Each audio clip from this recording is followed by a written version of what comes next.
I have experienced something that opened my eyes to the dark side of illness and death. In hospitals, things happen that few can see, but they can determine the fate of a soul. Evil hides where you least expect it, and if you're not careful, it can reach you too. I thank Heaven's Gate for giving me the opportunity to share this truth, and I urge you to stay until the end, because what you will discover could save both your soul and the souls of those you love. My name is Luis. I was born and raised in a Catholic family, immersed from childhood in faith and prayer. I never doubted God, nor the necessity of living according to His will. I believed that this was enough to walk in the light, but two experiences made me understand that reality is far vaster than we can imagine. Two visions engraved my destiny, transforming every conviction and dragging me into a war that few see, but which is fought every day, in every place. I was 15 when it first happened. I was in my bed, with steady breathing and my mind still awake, when suddenly my room dissolved. I found myself in a hospital, a place bathed in a chilly, almost unreal light. The corridors seemed endless, the walls barren, and the air carried a silence that reeked of death. I looked around, and then I saw them. The patients. Bodies worn down by illness, faces marked by suffering. But what paralyzed me was the complete absence of hope in their eyes. No one was praying. No one was calling on God. Only fear. Only a silent and desperate waiting for something inevitable. I tried to speak, but the words stuck in my throat. I felt a weight in my chest, a dull pain that did not belong to me, but to all of them. And then I woke up with my heart pounding in my chest, my breath short, and sweat on my forehead. That night changed something within me. I understood that my place was there, among those who struggled between life and death. I had to become a doctor. I had to bring hope to those places so devoid of God. Years passed and I pursued my purpose with dedication. Yet the second vision awaited me, ready to shake every certainty I held. I had been studying medicine for a few years when it happened. I found myself once again in an unfamiliar environment, but this time I was not a spectator. I was the doctor. I wore the white coat, my hands performing a surgical procedure. I felt the steady beat of the monitor, the labored breath of the patient lying on the operating table. Everything seemed normal, until I looked up and saw them. Shadows. Not shadows of men, not something that belonged to this world. They moved silently, dark and formless, like spirits without shape. They were everywhere, observing, waiting. I was paralyzed. I tried to speak, to scream, but my voice was stifled, as if something were trying to stop me from acting. And then the light, a warm, sudden light that shattered the darkness and made those presences vanish. In that moment, I understood that medicine was not only a matter of science, that scalpels and medicines were not enough to heal. There was something deeper, an invisible battle fought every day right before our eyes. For years, these visions remained within me, guiding me and shaping my vocation. And yet, I knew they were not over. And I was right. A few months ago, the last revelation struck me like lightning. This time, I was not in a single hospital. I was everywhere. Every corridor, every room, every operating theater was connected by an invisible thread. And there, among the patients' beds, among the machines, among the hands of the doctors, they were present. Dark presences moving in the shadows, whispering words that no one could hear, waiting for the right moment to snatch away the soul of the weakest, of those who had lost their faith, of those who no longer had the strength to fight. In that instant, I understood. Hospitals were not just places of care. They were battlefields. Battles invisible, fought between forces that most men never suspected existed. When I woke, my body was trembling. I knew it was not just a dream. It was a warning. Something was waiting for me, and this time I could no longer ignore it. I continued to be a careful doctor, respectful of science, but I knew that was not enough. There was a deeper battle, an invisible war that was not fought with scalpels and medicines. Just over a month later, during a night shift, I entered the intensive care unit, a department I knew well, where patients were suspended between life and death. But that night something was different. I felt an inexplicable weight on my chest. The air seemed denser. The monitors emitted their regular rhythm. The subdued lights illuminated the beds, but I had the distinct feeling that we were not alone. While checking a chart, I looked up and saw her, a dark silhouette, motionless next to a bed. My blood turned to ice.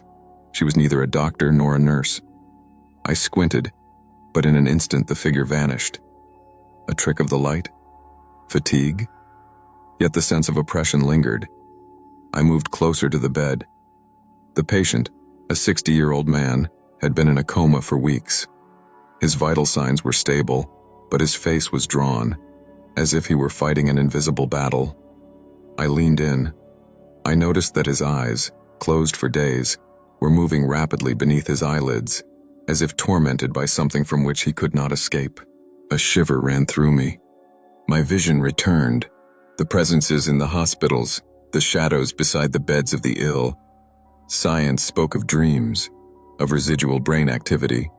But what if that man was not merely suspended between life and death? What if he were trapped in something far darker? I spoke of it to no one. I knew my colleagues would have considered me a visionary, perhaps a fanatic. But inside, the truth was clear. For years I had believed my duty was to cure, to alleviate suffering. Now I knew that my battle had only just begun. That night I could not sleep.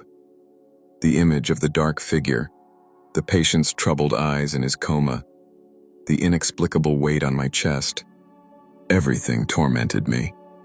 But it was not time to stop. On one side, medicine with its rationality. On the other, something deeper, an invisible battle that I could no longer ignore. A few days later, an event marked my life. It was 2 a.m. when I was urgently called to pediatrics. A 1-year and 9-month-old girl had been brought in critical condition after falling into a pool, drowning asphyxia. The paramedics had resuscitated her, but her heart was weak, her body suspended between life and death. I rushed to the emergency. On the stretcher, the little one was pale, her breathing barely perceptible. The medical team did everything: oxygen, medications, constant monitoring. Yet she worsened minute after minute. It was as if something was holding her back.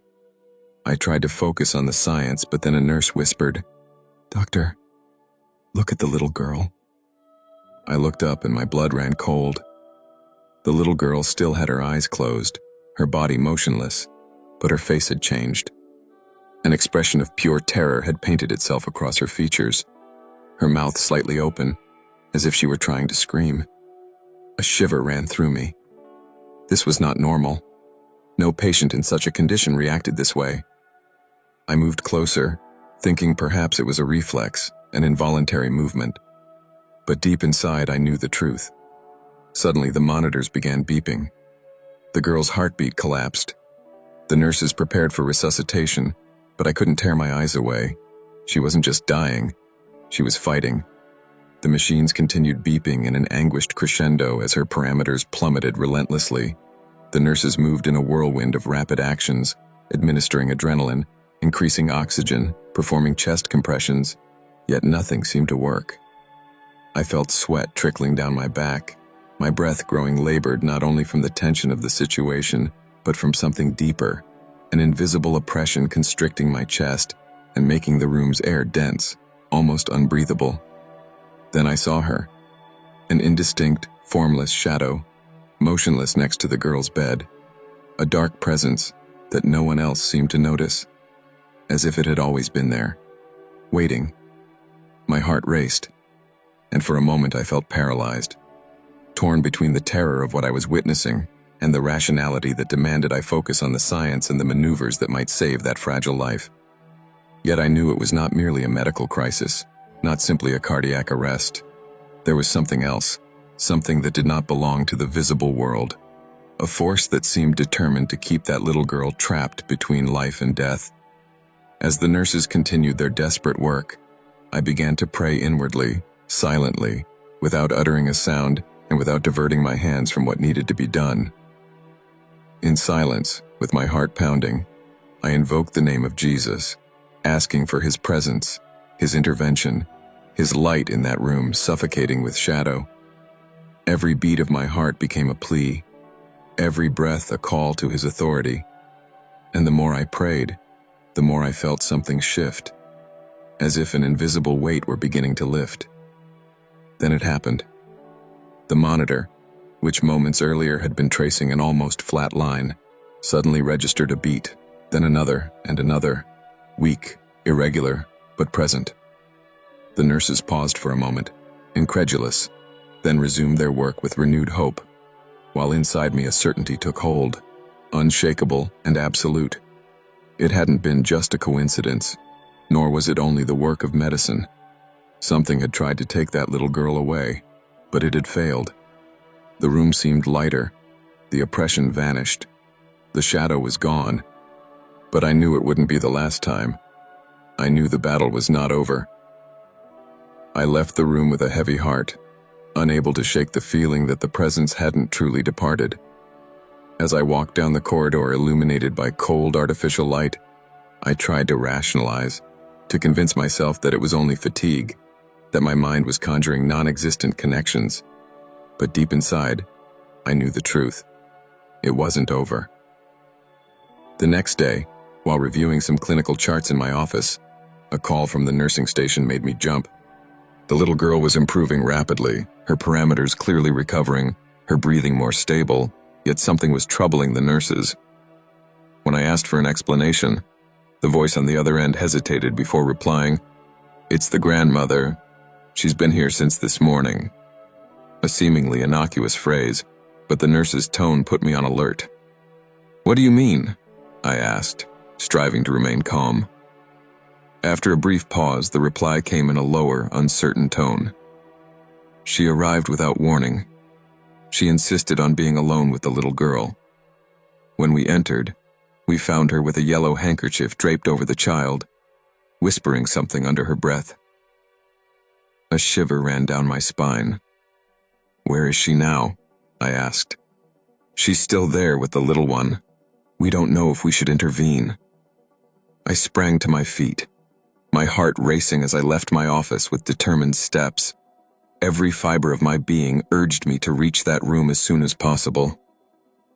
When I reached the pediatric ward and opened the door, my gaze immediately fell on the woman.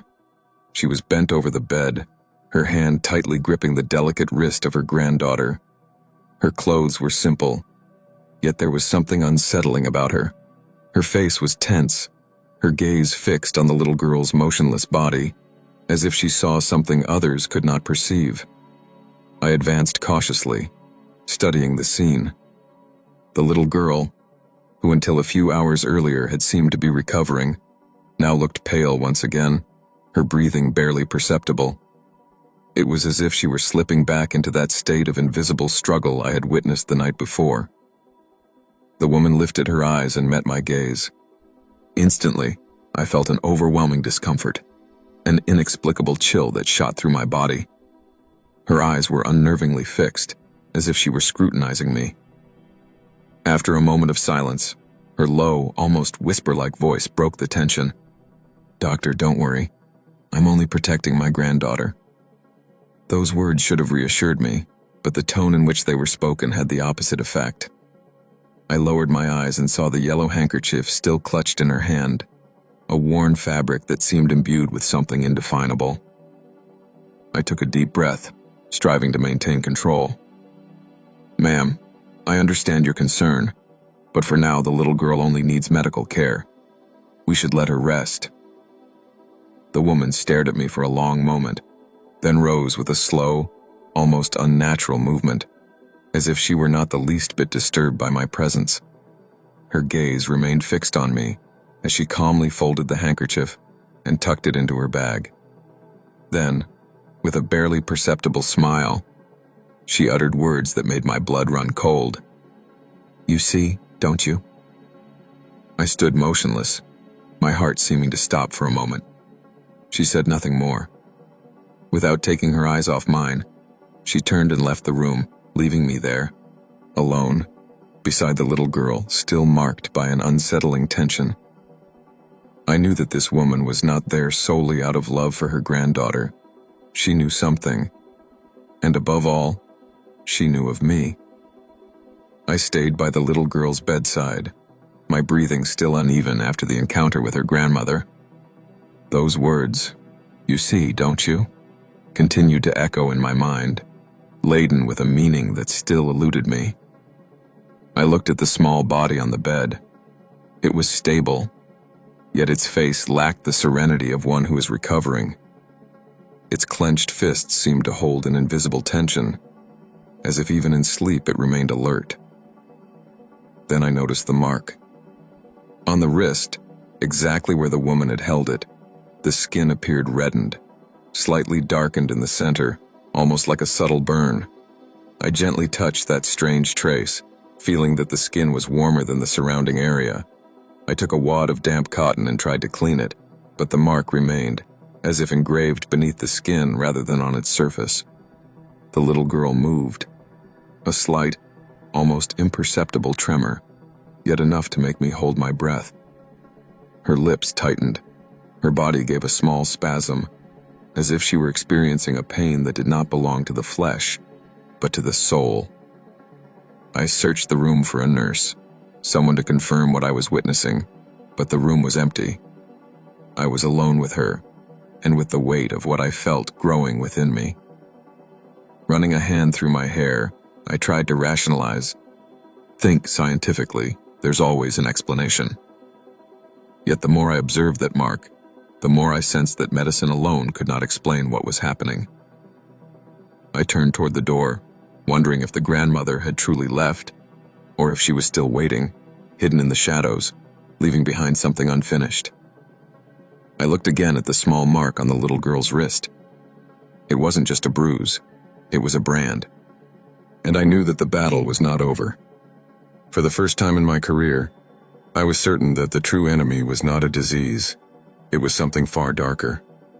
I returned to the girl, noticing that the mark on her wrist was fading, yet her face remained tense, as if the battle were not yet over. Soon after, a nurse informed me that the grandmother had returned, attempting to enter the room. I immediately made my way to the head nurse's office, where I found her waiting for me. Her gaze was calm, yet laden with something dark.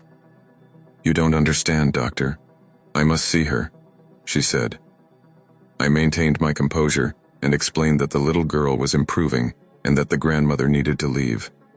But her voice deepened. Her tone grew more unsettling. "Evil does not vanish just because you wish it away." A shiver ran down my spine, yet I tried to remain rational. "I believe in medicine, not in your superstitions." She smiled, a cold smile. If that were so, then why did the shadows continue to follow her? Those words struck me more deeply than I cared to admit, but I stood firm. I told her she would no longer be allowed in the hospital. The head nurse confirmed that if she persisted, we would call security. The woman did not protest. She turned and slowly walked away, unhurriedly, as if she knew that her departure would change nothing. I returned to the room. The little girl was sleeping, her breathing finally steady. Perhaps this battle had been won. Yet I knew it was not the end. The child's breathing was finally calm. The unnatural pallor vanished. Yet deep within I sensed it was not over. The unsettling presence of the grandmother, her all-too-aware gaze, those words still echoing in my mind, "Evil does not vanish just because you wish it away," left me with a suspended sense of expectancy, as if something greater were lurking, ready to manifest. I didn't have to wait long. It was a few days later when I received a call in the dead of night. On the other end of the line was a voice broken by despair, the mother of a childhood friend. Her daughter had been admitted in a coma, and the doctors had lost all hope. "Please come. She's dying." My first instinct was to refuse. What could I do that medicine hadn't already attempted? But I felt something inside me, an inexplicable urge, a certainty that was not my own. I had to go. When I arrived at the hospital, the air was heavy, laden with an unnatural silence. I was led to the room. Clara, my friend, lay motionless on the bed, her breathing faint, the machines recording a life hanging by a thread. Her skin was pale, her eyes closed as if sealed by an invisible force. It wasn't just a coma. Something held her captive. Then a voice within me spoke. "Position yourself to the right of her head and do not move." Without hesitation, I obeyed. I felt a wave of chills run through my skin, a silent warning. There was something in that room. It was then that I noticed the nurse. At first she appeared to be an ordinary presence, busy arranging instruments by the bed, but then I observed her more closely. Her movements were too slow, too fluid, as if she were following an invisible rhythm. Her hands moved with precise gestures, as if drawing symbols in the air that only she could see. Her face was devoid of emotion, her eyes fixed on Clara. I realized she was not there to heal. Something in my spirit warned me with force. She was performing a ritual. Clara's heartbeat on the monitor began to slow. No, I knew what was happening. This was a battle for her soul. I felt fear trying to immobilize me, but at that very moment, the door opened and a woman entered. She was a believer, one who understood what was happening. She looked at me and nodded. She knew. Without wasting a second, we began to sing. We declared the victory of Christ. The name of Jesus filled the room, shattering the suffocating silence. The nurse stiffened. Her previously impassive face contorted into a sneer, then into a grimace of anger. She took a step back, then another. The monitor registered a slight increase in Clara's vital signs. The battle was underway. The woman continued to sing with strength while I proclaimed life for my friend. The atmosphere in the room changed. The air grew lighter, and gradually the tension that had oppressed me began to fade. The nurse recoiled as if struck by something. Then, without uttering a word, she spun around and left the room at a brisk pace, disappearing into the dark corridor. No sooner had she gone than Clara's eyes flew open. For a moment she lay still, her breathing uncertain. Then I saw her blink, look around in confusion. She was back. Her mother broke down in tears. I took a step back, my heart still pounding in my chest, aware of a truth I could no longer ignore. I had seen darkness up close. I had felt its presence. This experience taught me that evil does not always manifest in obvious forms. Sometimes it hides behind familiar faces, behind those who are meant to provide care and comfort. Even a nurse, a figure of help and healing, can become a conduit for something dark if she opens herself to forces that do not belong to the light. We cannot assume that everyone who works in hospitals has only the patient's best interests at heart. Some, knowingly or unknowingly, may become instruments of a power that operates in the shadows, influencing the mind, the body, and even the soul of the most vulnerable. For this reason, it is crucial to remain vigilant, to pray, to discern, and not to underestimate that the spiritual battle can take place anywhere, even in the places where we least expect it. Over the years, I have experienced many similar events, and I have learned that these dark presences manifest more intensely around those at the brink of death. They do not always come from strangers, from eerie nurses or ambiguous figures. Very often, they are generated by the very family members surrounding the patient. Fatigue, despair, resentment can transform into open doors for something dark.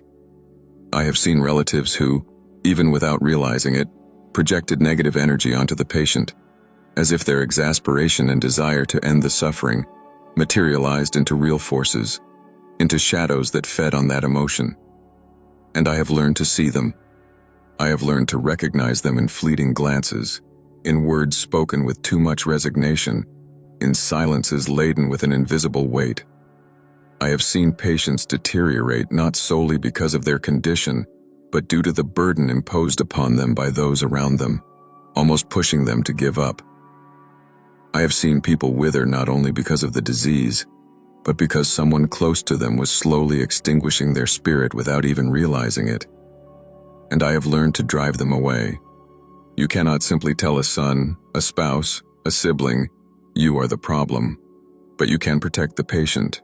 You can break that toxic bond without the other person even realizing it, helping the weak to find the light again without hurting someone who, in the end, is just lost in their own despair. I have lived through difficult, heartbreaking situations, battles fought invisibly in the silent wards of hospitals, in rooms where the boundary between life and death is so thin that something always tries to cross it. I have seen the presence of evil disguised as resignation, as worry, as sickly affection, and I have seen that few notice it. That is why I now leave you with this urgent message. Never underestimate the weight of your emotions, your words, your thoughts when you are near someone who is suffering. Pain, fatigue, and fear can transform into something much larger than you, becoming open doors for forces you do not understand. Evil does not always manifest in an obvious way. It does not need extreme gestures or dark rituals to insinuate itself into people's lives. Sometimes it is subtle, hiding in the shadows of resignation, feeding on the sighs of those who no longer see hope, growing in the indifference of those who are simply waiting for the end. Be vigilant. If you are with someone who is ill, fragile, teetering on the edge between life and death, pay attention to what you bring into their room, into their days, into their final moments. Do not unload your frustration on them. Do not let your exhaustion become a weight that pushes them further down. Do not allow your pain to become the shadow that envelops them. What you think, what you feel, what you secretly desire in your heart has power. If you leave room within yourself for resignation, if you accept the thought that that person is already lost, then you are ceding ground. And if there is something waiting in the darkness, it will not hesitate to claim it. Be the light. Even in suffering, even when the weight seems unbearable, choose to be a reflection of hope, of true love, of peace. For evil cannot take root where there is light. It cannot remain where there are those who choose to fight with faith, with strength, with truth. If we do not recognize it in time, evil can take much more than we imagine. It can steal a soul, extinguish a life before its time, trap the suffering in something far deeper than illness. But if we know how to see it, if we know how to resist it, if we choose not to give it space, then we can stop it. And this battle, which many ignore, is more real than you might believe. If you've made it this far and believe this story must be heard, let me know by commenting below and tell me which country you're listening from.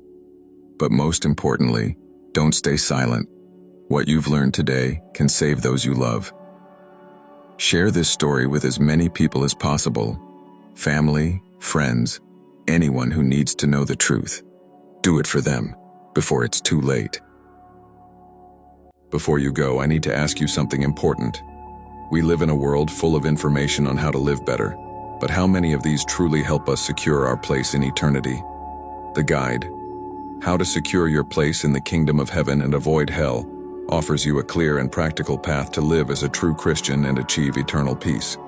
With exclusive bonuses like the prayer journal and Christian coloring pages, you'll have everything you need to strengthen your faith and live each day with serenity. Take advantage of the special launch week offer. After that, the price will double. Over 100 people have already taken this opportunity, and now they know exactly how to live moving forward, finding peace and sleeping soundly. Click the link in the description and start your journey to heaven today.